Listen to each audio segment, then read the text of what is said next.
Ya, pemirsa, setelah sempat melarang ekspor CPO dan produk turunannya sejak tanggal 28 April 2022, pemerintah akhirnya membuka kembali keran ekspor minyak goreng atau CPO dan turunannya. Izin ekspor CPO dan produk turunannya tersebut berlaku efektif mulai hari Senin ini, 23 Mei 2022.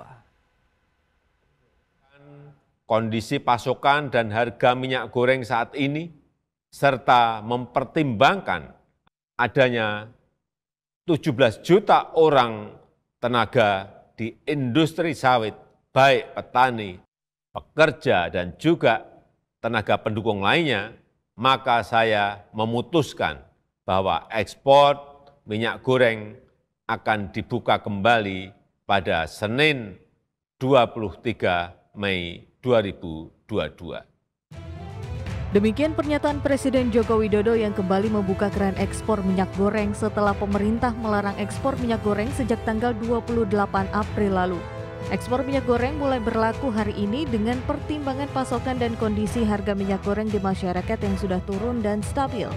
Pemerintah juga mencatat setelah dilakukan kebijakan larangan ekspor CPO dan produk turunannya, pasokan minyak goreng curah pada bulan April meningkat menjadi 211.000 ton per bulan atau setara 108,74% dari kebutuhan nasional.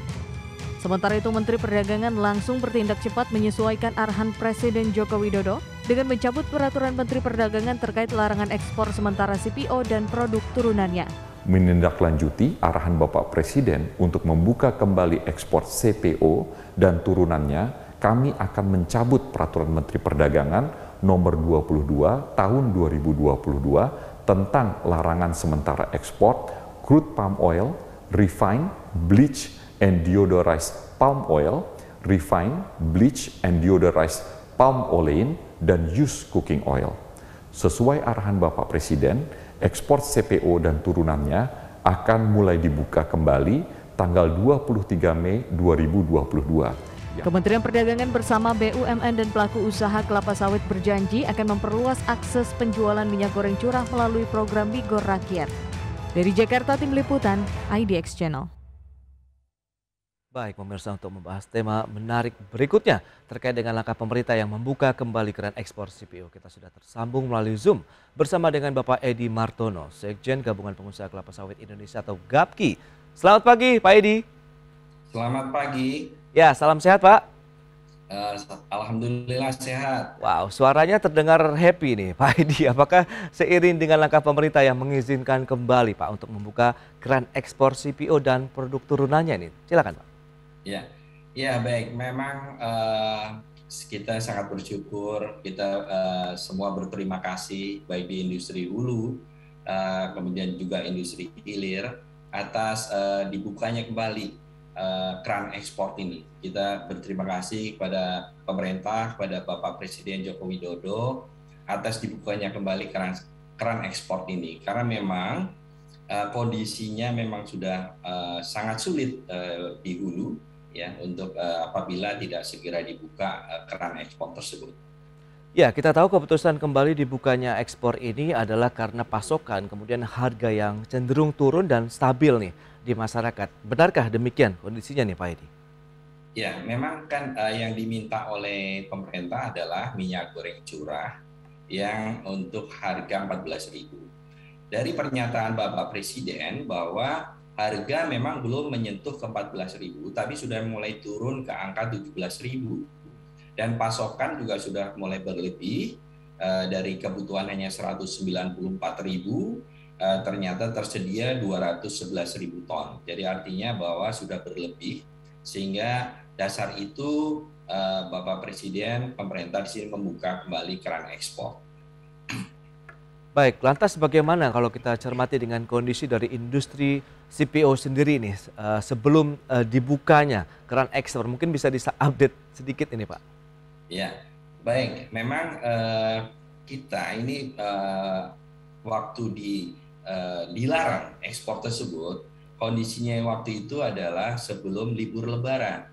Nah, ini yang akan menjadi masalah juga buat industri hulu, ya, utamanya di perusahaan perkebunan dan petani sawit. Kenapa demikian? Karena setelah pengumuman tanggal 28 April, itu langsung dilanjutkan dengan libur Lebaran sekitar 10 hari. Oke. Nah, kebetulan di bulan April ini, waktu yang April dan Mei, itu terjadi adanya tren kenaikan produksi TBS di perkebunan. Nah, ini yang akhirnya mempersulit kondisi di industri di hulu, baik perusahaan maupun petani. Oke. Nah, ini yang akhirnya kita harus mengatur produksi dan akhirnya juga masalah penyimpanan, tangki penyimpanan. Demikian. Baik, dan ini ada pengaruhnya tidak sih terhadap tata niaga perdagangan dari CPO sendiri di dalam negeri maupun di luar negeri ini, Pak Edi, dengan larangan yang hampir sebulan terakhir itu? Ya, kalau yang di dalam negeri, yang jelas bahwa satu, perusahaan-perusahaan itu kan kemarin tetap harus menampung TBS dari petani. Walaupun akhirnya tidak tahan juga, mereka beberapa menghentikan. Ada yang tidak menghentikan tapi membatasi, di mana setelah libur Lebaran itu luar biasa produksinya melimpah karena tren produksi juga meningkat. Nah, itu akhirnya tangki penuh, sementara di industri hilir atau menjual CPO-nya itu agak kesulitan karena keran ekspornya ditutup. Di industri hilir rupanya juga mungkin tangkinya juga sudah mulai penuh. Nah, itu yang terganggu. Nah, kemudian bagaimana dengan yang di luar? Yang di luar sendiri juga berharap kepada kita karena mereka juga minyak nabati dunia kondisinya sedang shortage, sedang adanya perang Rusia dan Ukraina itu menyebabkan suplai minyak biji bunga matahari itu tidak ada, kesulitan mereka. Akhirnya menurun. Nah, itulah yang menyebabkan suplai minyak nabati dunia berkurang. Nah, itulah yang mereka berharap supaya keran ekspor juga segera dibuka kembali. Itu harapan mereka. Tetapi kondisinya sampai seperti itu. Nah, mereka juga berterima kasih pada Indonesia yang telah membuka kembali keran ekspor tersebut. Baik, jadi kalau kita bicara mengenai lini mana dari rantai pasok, rantai produksi dari industri kelapa sawit sendiri yang terdampak dengan adanya larangan ekspor kemarin tuh di bagian yang mananya ini, Pak Edi? Ya, kalau yang kemarin ini yang jelas bahwa yang sangat terdampak di sini adalah di hulunya, karena mereka produksinya kita tidak bisa meminta tanaman sawit jangan berbuah dulu atau jangan matang dulu kan gitu. Itu akan berlanjut terus, sehingga itu yang paling terdampak baik petani maupun perusahaan. Sawit itu kalau buah matang itu harus dipanen, tidak boleh tidak dipanen. Kalau nggak tanaman akan rusak. Nah, itu yang kesulitan kita, sehingga kemarin ini bagaimanapun juga walaupun tidak bisa dikirim ke PKS, petani itu juga harus memanen. Nah, itulah yang terdampak itu adalah utamanya di industri hulu karena tadi saya sampaikan tren produksi naik, sementara kita tidak bisa meminta tanaman jangan berbuah dulu, jangan matang dulu. Nah, itu yang kesulitan kita. Nah, posisi Gapki sendiri pada saat momen itu terjadi begitu, apa yang dilakukan teman-teman Gapki, Pak Edi? Ya, kalau dari Gapki, anggota Gapki, perusahaan-perusahaan anggota Gapki, yang mereka atur adalah bagaimana produksi masih tetap berjalan, supaya mereka juga masih bisa menyerap TBS mitra mereka, tetapi dengan pembatasan, artinya supaya tidak semua kebagian, dengan pembatasan untuk mengatur supaya satu, tangki juga tidak cepat penuh. Waktu itu dilakukan seperti itu. Kemudian rotasi panen juga diperlambat, ada perlambatan rotasi panen. Itu yang paling bisa dilakukan. Artinya bahwa panen tetap dilaksanakan, yang harusnya panen itu misalnya harusnya hari ini panen, itu diperlambat menjadi misalnya 2 hari atau 3 hari. Demikian. Oke, jadi pembelian dibatasi, kemudian juga untuk siklus dari rotasi panennya diperlambat. Tapi apakah ini juga benar-benar akan memberikan pengaruh terhadap produktivitas tanamannya, atau memang itu sudah secara alami jadi memang harus segera dipanen begitu, Pak Edi? Ya, yang tadi saya sampaikan, kalau itu tidak dipanen itu tanaman akan rusak, buah akan busuk itu nanti akan terserang jamur, namanya jamur marasmius. Nah, ini yang dihindari. Karena kalau itu sudah terserang, itu akan menyebabkan ke depannya itu adalah produktivitas atau produksi akan turun. Kenapa demikian? Karena dari jadi bakal buah sampai menjadi buah yang bisa dipanen itu butuh waktu 6 bulan. Sehingga itu yang kita jaga betul, jangan sampai terjadi buah busuk di pohon. Gitu. Baik. Dan lantas kalau kita bicara mengenai penurunan ekspornya sendiri selama 23 hari terakhir ini, seberapa besar ya Pak ya? Kalau penurunan ekspor, nah ini tadi saya sampaikan, maksudnya penurunan ekspor kan sudah ditutup, maksudnya penurunan produksi mungkin ya. Iya. Ya, kalau penurunan produksi itu memang belum kelihatan. Kenapa belum kelihatan? Karena tadi saya sampaikan, waktu di bulan Mei ini, April Mei ini produksi sedang naik kan gitu. Produksi meningkat. Jadi mungkin kalau kita bandingkan dengan Maret atau Februari bisa jadi akan sama. Memang produksinya sekarang sedang luar biasa meningkat, menuju tertinggi ini sekarang untuk produksi di Indonesia, sawit Indonesia. Lagi musimnya begitu ya Pak Edi atau? Betul, sedang musimnya. Baik, itu dia untuk penurunan produksi ya, mau tidak mau ya karena adanya larangan ekspor tadi perlu ada beberapa langkah mungkin disiasati ya Pak Edi ya. Tapi ini akhirnya tercapai suatu keseimbangan tidak sih Pak pada saat hal itu terjadi pada saat pelarangannya? Sebenarnya keseimbangan tidak, artinya gini. Seharusnya itu kan kemarin kita panen, kemudian diproses, kemudian dijual lah ya, artinya bahwa itu baik dalam negeri maupun luar negeri. Dengan adanya pelarangan kemarin kan berarti kan kita tadi saya sudah sampaikan bahwa rotasi panennya diperlambat supaya tidak, tapi produksi kan jalan terus. Betul. Produksi tetap jalan terus, pabrik tetap memproses, walaupun seharusnya dia bisa memproses lebih karena mereka yang produksi meningkat, tetapi karena keran ekspornya ditutup, pintu keluarnya ditutup, nah itu yang mereka akhirnya perlambat. Oke. Nah lantas dengan adanya kondisi saat ini keran ekspor sudah dibuka, adakah waktu yang dibutuhkan untuk mempersiapkan eksportasinya? Kita bahas di segmen berikutnya ya Pak Edi, kita akan jeda dulu sebentar. Baik pemirsa, semakin menarik perbincangan kita mengenai keran ekspor CPO yang kembali dibuka. Kita akan bahas nanti di segmen berikutnya.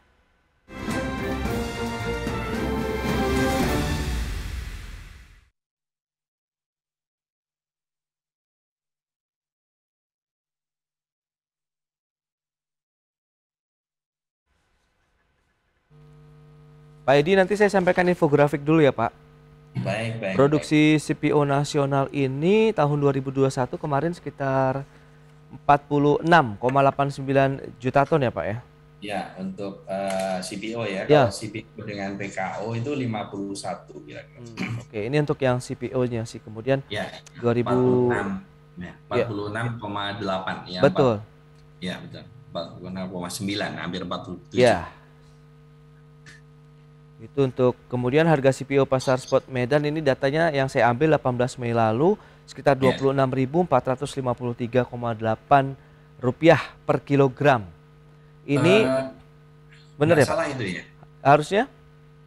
Kalau dari data saya itu hanya 13.000. 13.000, ini data Bapepti sih Pak yang kita coba cari Pak di data spot Medan itu per 18 Mei kemarin ya Pak. Ini lebih tinggi 56,67% dibandingkan 18 Mei tahun 2021 Pak. Itu tanggal berapa? 18 Mei? Iya.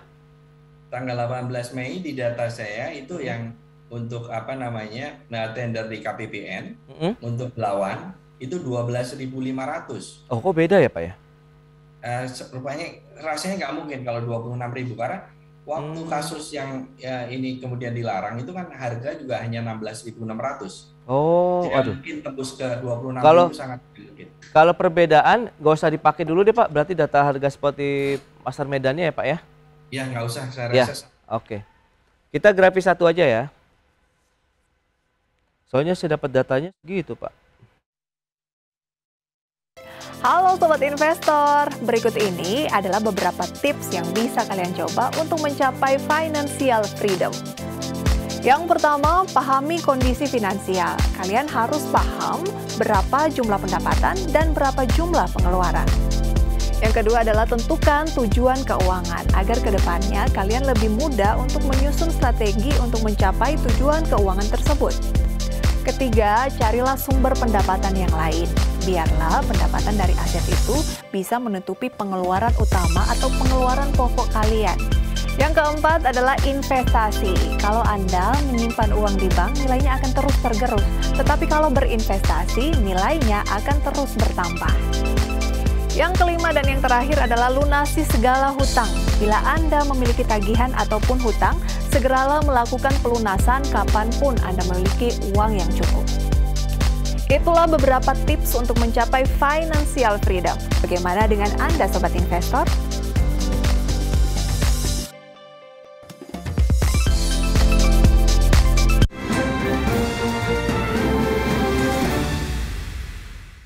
Anda masih menyaksikan Market Review. Berikut ini kami sampaikan kembali infografik untuk Anda, di mana data dari produksi CPO nasional selengkapnya bisa Anda saksikan di layar televisi Anda. Kita lihat tren dari 2018 sekitar 43,11 juta ton, kemudian melonjak di tahun 2019 menjadi 47,18 juta ton. Di tahun 2020 ada penurunan sedikit menjadi 47,03 juta ton, dan di tahun 2021 menjadi 46,89 juta ton untuk CPO nasional. Baik, kita akan lanjutkan kembali perbincangan bersama dengan Bapak Edi Martono, Sekjen Gapki.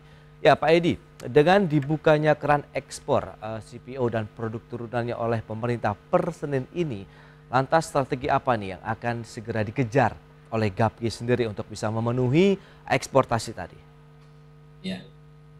Baik, kalau Gapki sendiri, artinya anggota Gapki, mereka pasti akan melakukan koordinasi kembali dengan para importir untuk yang ekspor CPO ya, karena Gapki ini di sini ekspor CPO. Namun perlu diketahui bahwa di tahun 2021 ekspor CPO itu sudah sangat turun, hanya sekitar 2,4 juta ton saja.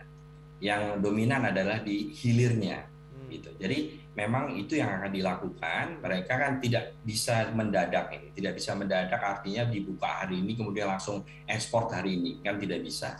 Mereka harus mempersiapkan angkutan, mempersiapkan perizinannya, macam-macam. Jadi demikian. Jadi yang jelas bahwa Gapki memang anggota Gapki memang masih ada yang ekspor CPO, namun jumlahnya sangat kecil.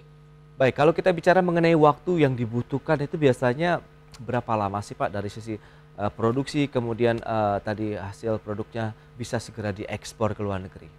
Ya, kalau kemarin kami diskusi dengan pihak eksportir itu mereka kalau dengan kondisi artinya kapal kemudian sudah siap ya, artinya tidak perlu menunggu lama lagi, kira-kira butuh waktu 2-3 minggu dari perizinan dibuka. Oke, berarti efektif 2-3 minggu ke depan baru kegiatan eksportasi CPO dan produk turunannya bisa dilakukan begitu ya Pak Edi? Betul, betul sekali. Oke, lantas berikutnya persiapan yang dilakukan apalagi dari teman-teman Gapki? Kan kemarin karena ada, kita tahu tangkinya mau penuh nih, kemudian sekarang sudah dibuka lagi, apakah nanti akan menyerap lagi tandan buah segar dari petani? Ya, itu sudah pasti ya, sudah pasti. Tidak kita setelah ini nanti mulai mengalir, mulai mengalir ke hilir, CPO sudah mulai dibeli lagi, pasti akan membuka kembali untuk pembelian TBS petani mitra maupun yang non mitra.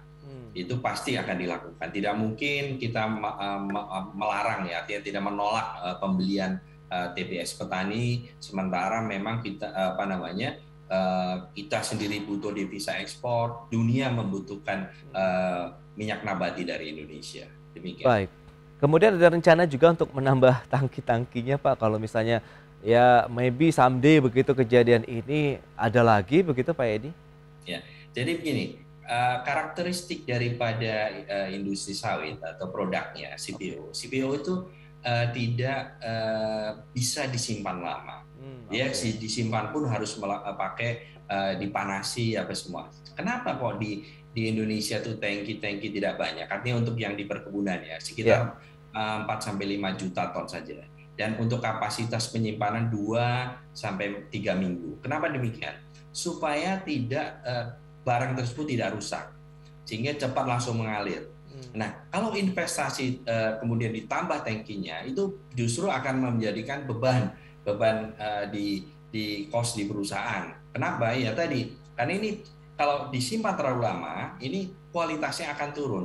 Semakin cepat dibawa ke industri hilir untuk diproses, itu akan semakin baik. Kualitasnya akan terjaga dengan baik. Karena kalau di hilir sudah menjadi minyak goreng, itu bisa disimpan sampai dengan 1 tahun. Ya. Begitu. Baik, kemudian kalau kita lihat produktivitasnya setelah kemarin sempat terhambat begitu, apakah akan kembali ke produksi normal kah atau bagaimana Pak? Atau bertahap begitu Pak Edi? Ya, kalau untuk di hulu, artinya di perkebunan, sudah pasti akan kembali secara bertahap ya, karena kan ini kan belum juga belum 100% pulih, artinya baru mulai persiapan untuk pemulihan. Itu pasti butuh waktu. Nah, kemudian tadi saya sampaikan untuk mengurai ini tadi butuh waktu 2-3 minggu. Kita berharap 1 bulan ke depan, 1,5 bulan, 1 bulan sampai 1,5 bulan ke depan ini sudah kembali normal, baik di hulu dan hilir sudah kembali normal. Demikian. Baik, sambil tetap juga memenuhi kewajiban DMO-nya juga ya Pak Edi ya? Ya, kita sangat sepakat, artinya bahwa kita dengan kebijakan Bapak Presiden yang supaya kebutuhan kan sekitar 8 juta saja. Tetapi kan pemerintah minta 2 juta sebagai cadangan, jadi 10 juta. Saya rasa tidak ada masalah, karena kita tadi seperti disampaikan, tahun lalu saja itu produksi kita aja sekitar 46,8 juta ton. Ya.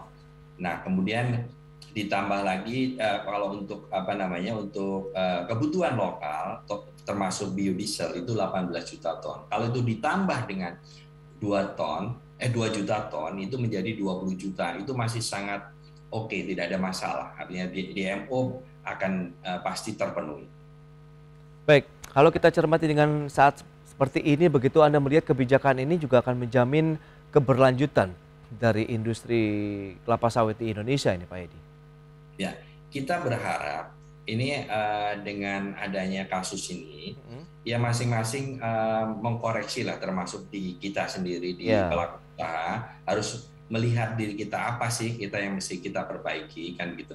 Nah kita berharap nanti bersama-sama dengan pemerintah terus duduk bersama agar kebijakan ini juga nanti keberlanjutan. Jadi jangan sampai nanti kebijakan yang selalu berubah-ubah itu akan menyulitkan. Nah, kita berharap gitu. Jadi pokoknya yang kita dari GAPKI sendiri berharap bahwa kita tidak mau berlarut-larut masalah ini terus terjadi. Jadi kita berharap udahlah ini selesai di sini, kita pikirkan kebijakan apa yang tepat. Nanti misalnya ini tepat ya sudah itu kita pertahankan. Baik, tapi kalau kita bicara mengenai harga jual minyak goreng yang ada saat ini begitu, apakah memang sebenarnya mengikuti mekanisme dari harga komoditas CPO di internasional juga kah atau seperti apa? Atau bisa sebenarnya dikontrol Pak Edi?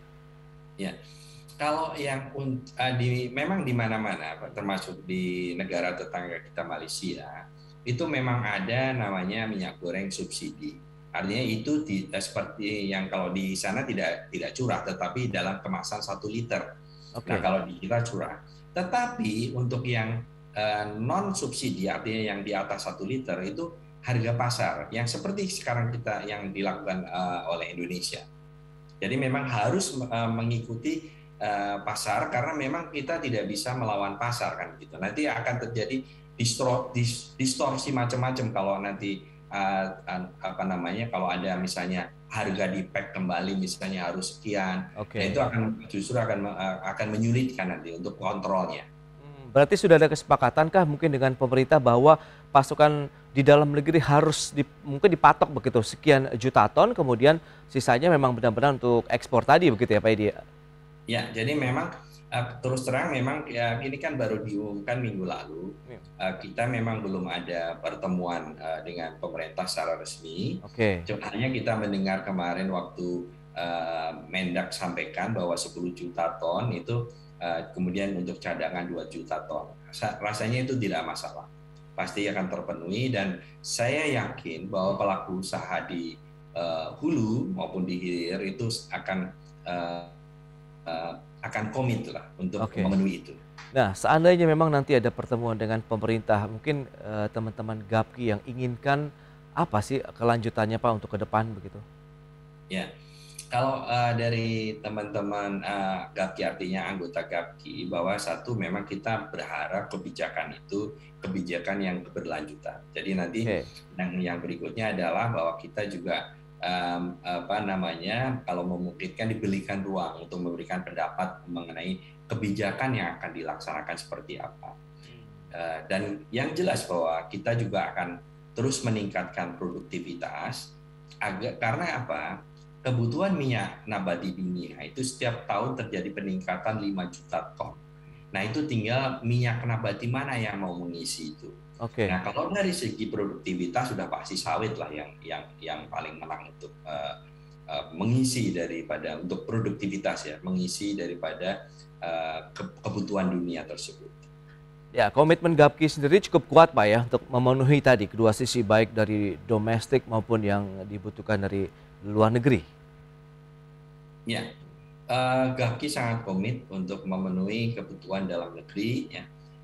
Kemudian sisanya baru kita ekspor. Nah, oleh karena tadi kita mengetahui bahwa pasar dunia itu butuh tiap tahun naik 5 juta ton. Oke. Makanya GAPKI, semua ini anggota GAPKI ini terus berusaha meningkatkan produktivitas. Karena kenapa demikian? Karena kan ya untuk ekspansi sudah tidak mungkin kalau sekarang, karena aturannya ada moratorium dari 2018, sama sekali tidak ada ekspansi. Nah, paling bisa dimungkinkan adalah meningkatkan produktivitas daripada kebun tersebut. Baik, berarti tinggal kita nanti semoga ada win-win solution yang lebih baik ke depannya begitu, sehingga tadi kondisi-kondisi yang terjadi sebelumnya bisa dilakukan. Sebelumnya adalah duduk bersama begitu ya Pak Edi, antara pemerintah, pelaku usaha, kemudian nanti dicari solusinya. Yang penting adalah ujung-ujungnya untuk menjaga pasokan dalam negeri, harga yang terjangkau oleh masyarakat begitu ya Pak Edi ya. Baik, Pak Edi terima kasih banyak Pak atas waktu yang disempatkan dan sharingnya mengenai tadi keran ekspor yang sudah dibuka kembali oleh pemerintah. Selamat melanjutkan aktivitas Anda kembali. Salam sehat Pak Edi, terima kasih. Salam sehat, terima kasih. Baik pemirsa, 1 jam sudah saya menemani Anda dalam Market Review. Saya Prasetyo Wibowo beserta kerabat kerja yang bertugas undur diri. Terima kasih dan sampai jumpa.